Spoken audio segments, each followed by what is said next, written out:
I came home from a late install, kicked off my boots in the mudroom, and my house smelled like roasted chicken and lemon. The table was set. Soft lights, jazz from her little speaker. Lauren waved a spatula like a game show host. "Look who finally decided to eat," she said. "Hands. Washed. Now." "You trying to impress a health inspector?" I hung my jacket, checked the counter. Everything lined up. Salad in glass bowls, bread in a basket with a towel. Too perfect. It's called care. She kissed my cheek, quick and practiced. "Sit." I kept it warm. I dropped into the chair. "Looks like you won bank on a Pinterest lottery." She laughed like I was charming. "Or maybe I love you and know you forget to eat." I watched her move, quiet, efficient, cheerful. She'd always been like that. But lately her cheer had a glaze on it, like a donut you don't trust. She floated the plate down. "You're spoiling me," I said. "I should." She poured sparkling water. No wine. She was on a clean week. When we ate, I tried again. "I was thinking of joining you at the gym. 3 nights a week. Ease in, not embarrass myself." Her fork paused, then clinked once on the plate. "Babe, I don't want to be washed while I sweat. It's my quiet place. I'll stay on the far end. Headphones. You won't even know I'm there." She smiled, soft and apologetic. "I'm shy about form. It's weird with you there." "Please." "Shy? With me?" I half grinned. "I've seen you try to fix the garbage disposal with salad tongs. Pride died a long time ago." She flicked a napkin at me. "I'm serious." Then back to upbeat. "I'll help you build a routine at home. Push-ups, bands, all that. Sounds like solitary confinement." I tried to keep it light. Gym together sounded fun. "It's not a couple activity for me," she said. Bright tone, final note. "Don't take it personal." If I'd known where it was headed, I wouldn't have pushed. Or maybe I would have pushed twice. The next morning she was already in leggings, lacing shoes, ponytail high. She kissed my forehead while I poured coffee. "I'll be back at 10, she said. "You good?" "I'm always good," I told her. "I just don't like being excluded from cardio religion." "It's not exclusion. It's boundaries," she said, laughing like it was cute. "Bye, coach." The door shut. The house went quiet. I stood there with coffee I didn't want and a thought I didn't like. A woman who loves you doesn't hide her workouts from you like a secret club. Or maybe she does, if the club has a bouncer. I put the mug down and made my first adjustment. I stopped trying to overlap schedules. I told my crew I'd pick up early shift installs, cut my home evenings to 2 set nights. "I'm not waiting around for unlocked time," I told my foreman, Eric. "Put me where you need me." "You and Lauren okay?" Eric asked. "We're fine," I said. "I'm done chasing fog." That night, when Lauren came back glowing and chatty, I didn't ask about reps or routines. I checked the garage freezer, took inventory, and posted 2 bill payments that had been sitting on the hall table. She came in mid-click. "You on the laptop again?" "It's dinner, not tax season." "Bills," I said. "I'm separating autopay. I'll cover the mortgage, utilities, my truck, our insurance. Your personal stuff's on your card." She blinked. "Since when?" "Since now," I said, still calm. "Budget's cleaner this way. Less gray." "That sounds cold." "Sounds adult." She stood a second too long, then softened. "You're right. I've been a little scattered. Thank you for keeping us on track." She slid arms around my neck. "I appreciate you." It read right, but something in the script got sticky in my head. On Saturday, we were at my friend Nate's backyard for his kid's birthday. Paper plates, juice boxes, folding chairs, America. Lauren rolled up with a gym bag in the trunk. She was headed after cake. Nate slapped my shoulder. "You two are disgustingly functional." "We try," I said. Lauren heard us and chimed in. "I keep him from living on takeout and socket wrenches." "Hey," I said, half smile. "Socket wrenches keep roofs on." She smirked. "They don't keep shirts buttoned." Nate chuckled. "Heard that. You going to the gym with her yet?" "She prefers solitude," I said. "Oh." Nate raised an eyebrow. Lauren sipped sparkling water. "He makes me self-conscious. He stares." "I don't stare," I said. "You count reps out loud like an old coach," she threw in, light tone, a dig wrapped in a joke. 2 moms nearby laughed. My jaw didn't move. "I haven't been to your gym with you, Lauren," I answered flat. Figure of speech.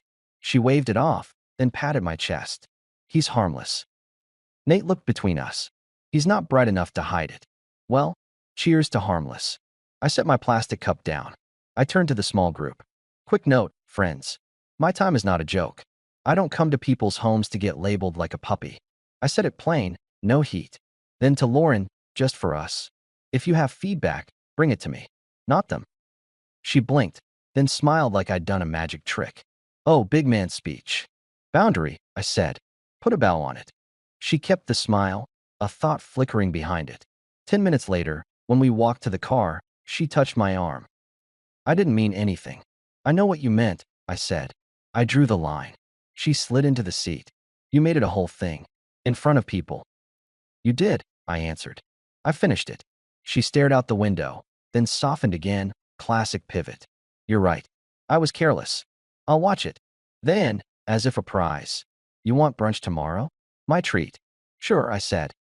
Sunday she made pancakes, brought coffee to bed, wore my t-shirt around the kitchen like a sitcom wife from a channel nobody watches. I accepted it with a smirk and a raised brow. Nice move. Noted. The next 2 weeks turned into the same routine. Gym every evening, boundaries, then sweet gestures when I set rules. Each time I responded by changing one more thing that mattered to me, not to her. I started locking my office door. I stopped texting during her gym block. I quit waiting for her to settle on dinner. I ate when I was hungry, alone if needed. It wasn't punishment. It was structure. She started cracking jokes to reclaim the room. At a small get-together with neighbors, she laughed about how I used to be lost with laundry and how she'd trained me. The group smiled to be polite. I looked at her. Stop making me your project in public, I told her. I'm not a story you tell to look clever. She put a hand on my wrist. Relax, hero, it's called humor. It's called status, I replied. I won't be your prop. After that, the joke stopped. The gym time increased. My travel came up at work. I handled commercial installs. We had a data center job in Missouri. 2 weeks, maybe less. I told Lauren at the kitchen island. I fly out Thursday. Back the following week if it goes smooth. 2 weeks. Her eyes flicked left and right, calculating. Then she smiled too quickly. Wow, that's big for you. Are you excited? Not really, I said. I like our bed. She laughed, then caught herself, then smiled bigger. You'll do great. The house is fine with me. I didn't say the house wasn't fine. I mean, I've got it, she added, almost eager. You won't need to worry. I'll get ahead on closets. Maybe paint the guest room if I feel brave. Don't, I said. Leave the paint. Bossy, she teased, but her energy was a notch brighter than news warranted. That night, she came home lit up from the gym and started folding laundry next to me on the couch. Want me to pack your socks? She asked. I can find them. She tucked a pair in my suitcase anyway. Let me do something. You could let me come with you to the gym, I said. She rolled her eyes, friendly on the surface, bored underneath. Still on that. I'm not on it. I remember it. You're leaving Thursday. Let me have this. She kissed my cheek, held longer than usual. I let it happen, watched her eyes when she pulled away. She smiled like a nurse.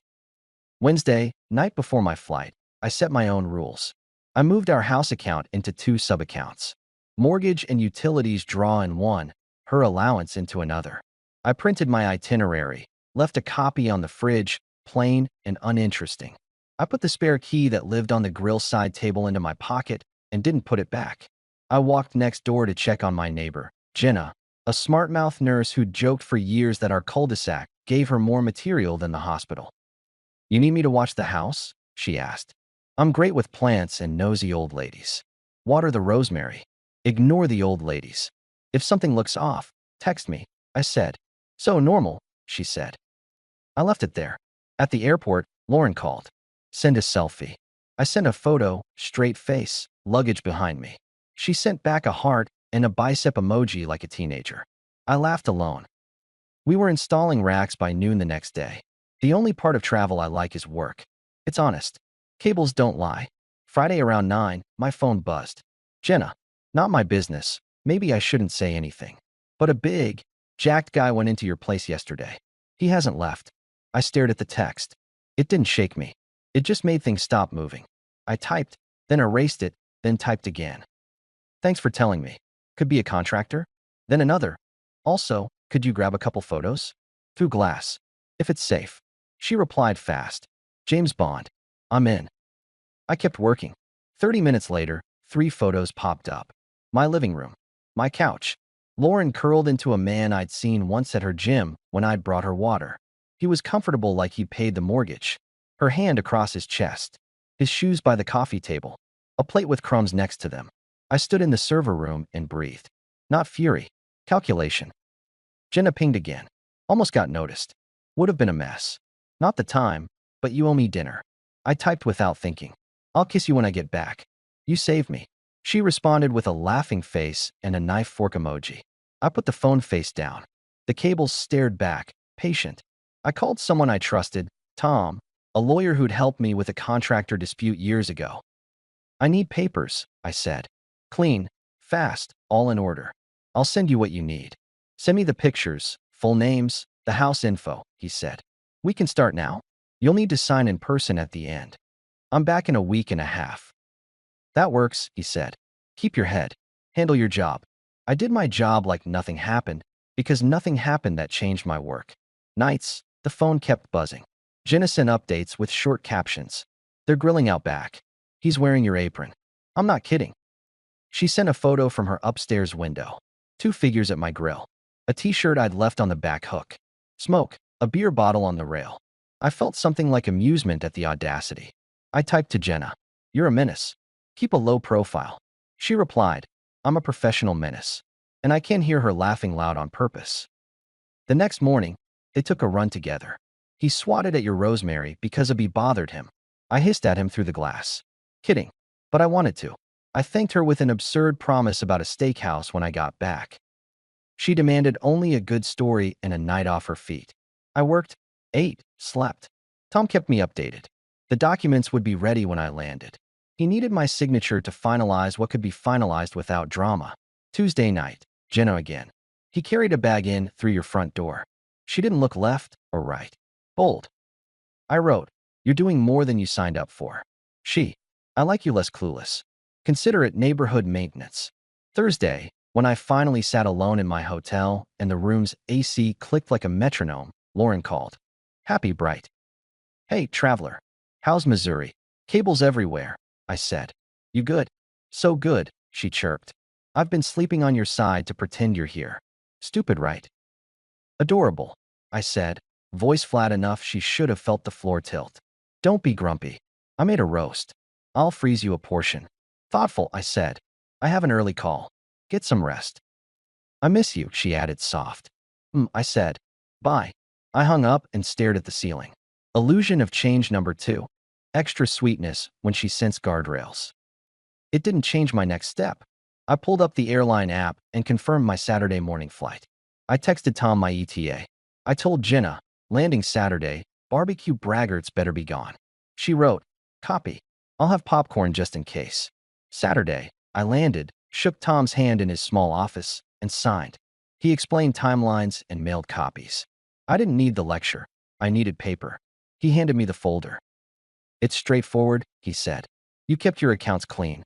The property is titled in a way that helps you." "Good," I said. "I'm going home." On the drive, I felt more awake than I had in months. There's a peace in choosing. I pulled into our street mid-afternoon. Jenna was on her porch with a coffee mug. She stood when she saw my truck and lifted it like a toast. I nodded once, then parked in my own driveway. Lauren opened the door before I reached it. She wore jeans and a soft sweater, barefoot, hair curled like Sundays. "You're early," she sang, arms open. "Surprise me, why don't you?" "Where is he?" I asked. "No hello." She blinked. "Who?" "The guy from your gym," I said. "He can come out the back if he's shy." Her face didn't twitch. "You sound crazy." I held up my phone. "Do I?" She tilted her head like a therapist. "What are you even talking about? You've been gone. Are you okay?" I walked past her into my living room. The couch cushions were fluffed too high. The throw blankets were folded military neat. The coffee table had a faint water ring I didn't leave. I set my bag down and put the folder on the table. "This is me, okay?" She moved toward me, soft voice. "You're tired. You're looking for drama because the road is lonely. Stop." I slid the top photo onto the table. Her curled into him, her hand across his chest, her face visible, peaceful. She stared at the paper, then at me. Then she snorted a small laugh. "So Jenna actually told you." Her lips curved. I was wondering who'd play spy. She did, I said. She wins dinner. Unbelievable, she said, shaking her head, not at herself. How bored do you have to be? Bold question, I said. What do you think happens now? She lifted her chin. We stopped being dramatic. You stopped trying to control my gym time. You came back. I'm here. Move on. Move on, I repeated.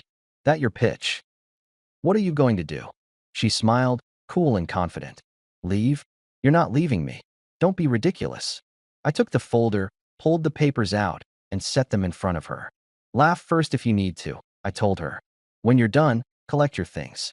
You're not staying. Her smile froze, then dissolved. You talked to someone. I did, I said. Started while I was watching you test the smoke alarm on my grill. That's not fair, she said fast. Correct, I said. Fair is dead. There's only respect. She stared at the papers like they were a prank. You can't expect me to just go. I don't expect anything from you, I said. I'm telling you the new rules. You have 2 hours. Call a ride. She folded her arms. You'll regret this. I regret only ignoring the small signs, I answered. 2 hours. She tried softer. I made a roast. I kept the house. I've taken care of you. You used the house like a hotel, I said. And yes, you made meals. I can make meals. I don't keep men upstairs afterwards. You don't know what you think you know. Then sue me for slander on the sidewalk, I said. 2 hours. She stepped closer, trying another angle. We have history. I have standards, I said. She glanced toward the hallway, measuring something. You'd really throw me out. No throwing, I said. You walk. With your things. I picked up her gym bag and set it on the chair like a visual aid. That's a start. She laughed once, hard, old mask on. You're not that guy. I am now, I said. A minute of stare down, then she spun toward the bedroom. Drawers opened, closed. Hanger scraped. I took the chance to step onto the porch. Jenna stood at her low fence, arms folded. Do I need popcorn or pepper spray? She asked. Neither, I told her. Just a timer. How long? An hour and 54 minutes, I said. She grinned like she'd been waiting for a joke all week. Copy. Want me to borrow a dolly from Mike for her boxes? I'm feeling helpful. Let her carry things, I said. It's good for the arms. Lauren came to the door with a suitcase and a bag. She looked past me at Jenna like we were co-conspirators. You happy? She snapped. Jenna sipped her coffee. I'm very into neighborhood cleanliness. Lauren turned back to me. I was bored, she said suddenly. It wasn't an excuse, it was a flex. You work too much. You're predictable. I needed something lively. And you needed me to fund it, I answered. You picked convenience over courage. Now pick a ride. She rolled the suitcase down the steps. Halfway to the curb, she shot back. Don't get attached to this house. You'll see me again. If you're delivering a package, leave it on the porch, I said. Otherwise, keep walking. She left. No tears. No apology. Just high chin and a phone pressed to her ear. I stood there while the street reset. Jenna exhaled loudly from her side. Clean, she said. A little brutal, but clean. Not nearly brutal, I said. Just precise. You okay? She asked. I'm precise, I said. Which is the head I need right now. I went inside, grabbed a garment bag, and changed in the bedroom. Suit. White shirt. Shoes that clicked. I looked like a man going to a promotion dinner. Which, in a way, I was. Promotion out of nonsense. I knocked on Jenna's door 10 minutes later. She opened, hair in a messy bun, leggings, oversized sweatshirt, eyes going wide. Oh, she said, looking me up and down. Did I miss a gala?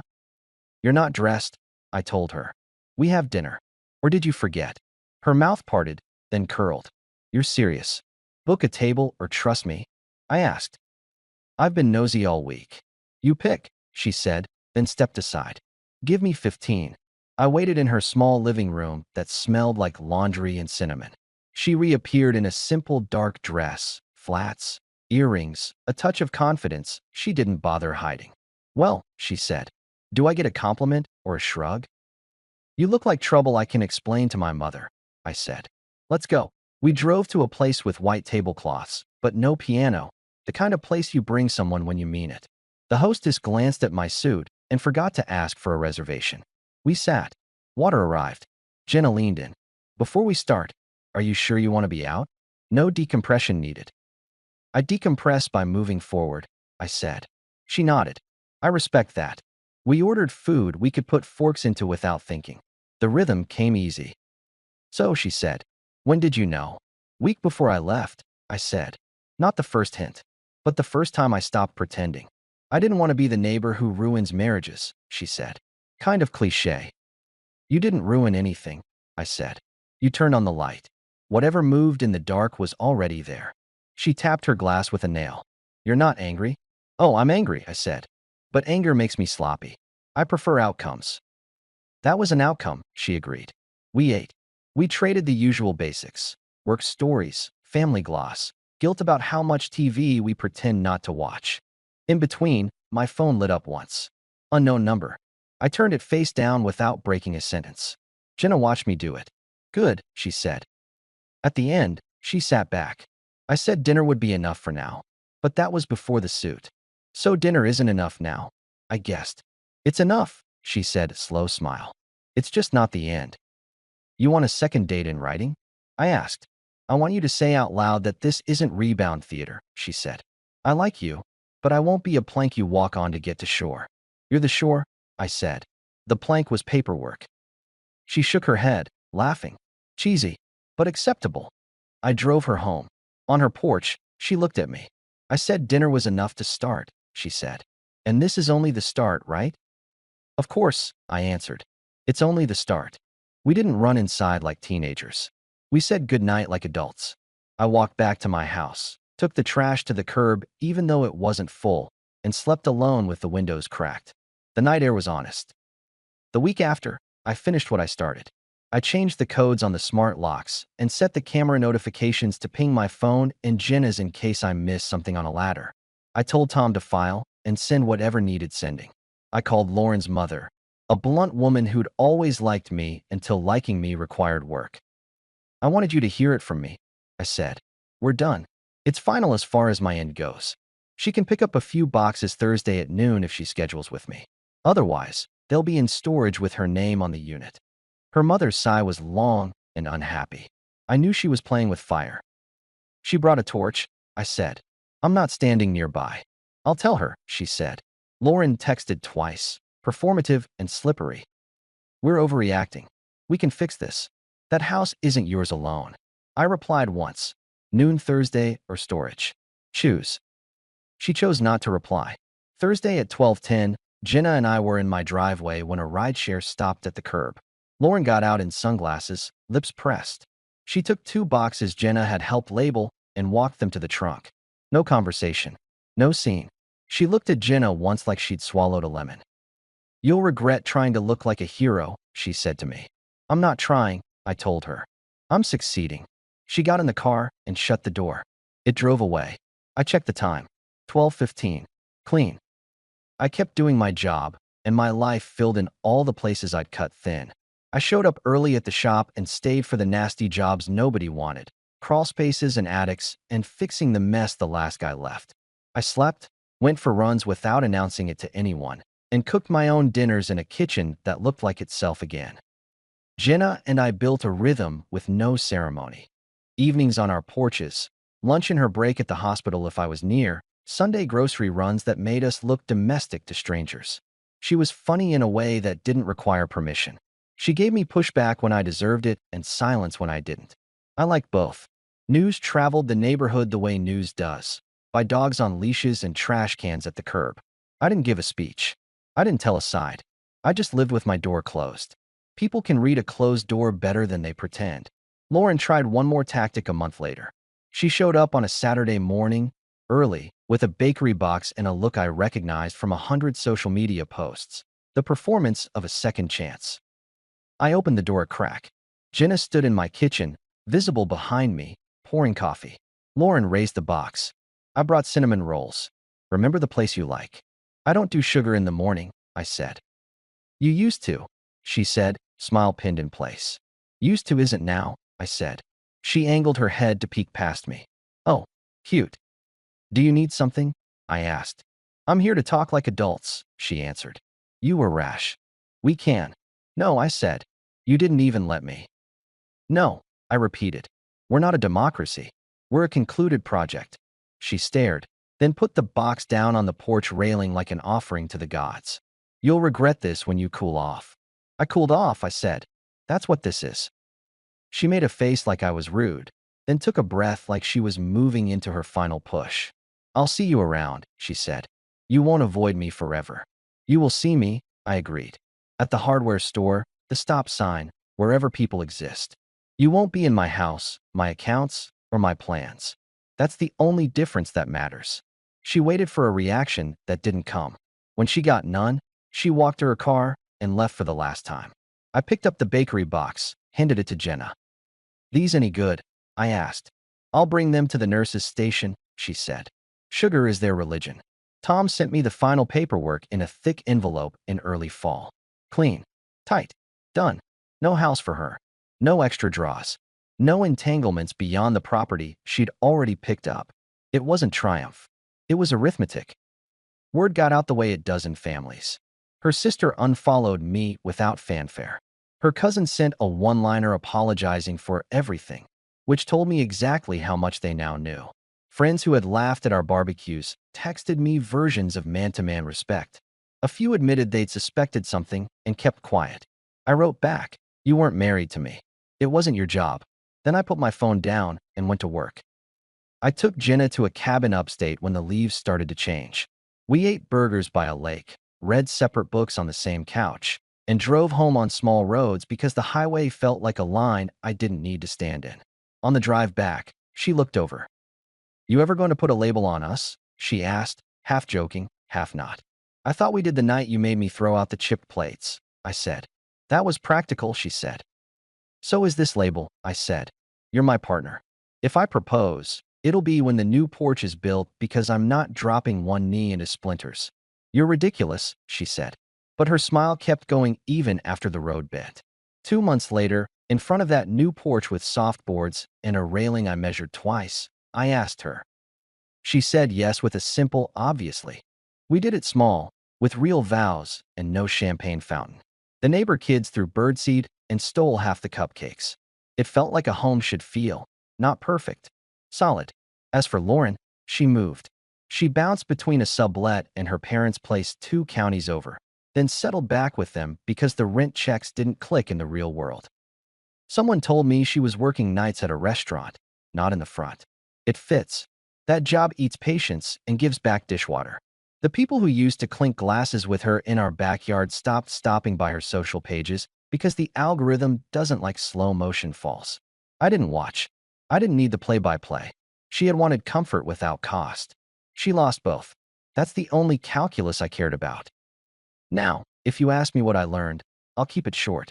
A man can love dinner on the table and candles in the living room and still refuse to be made small.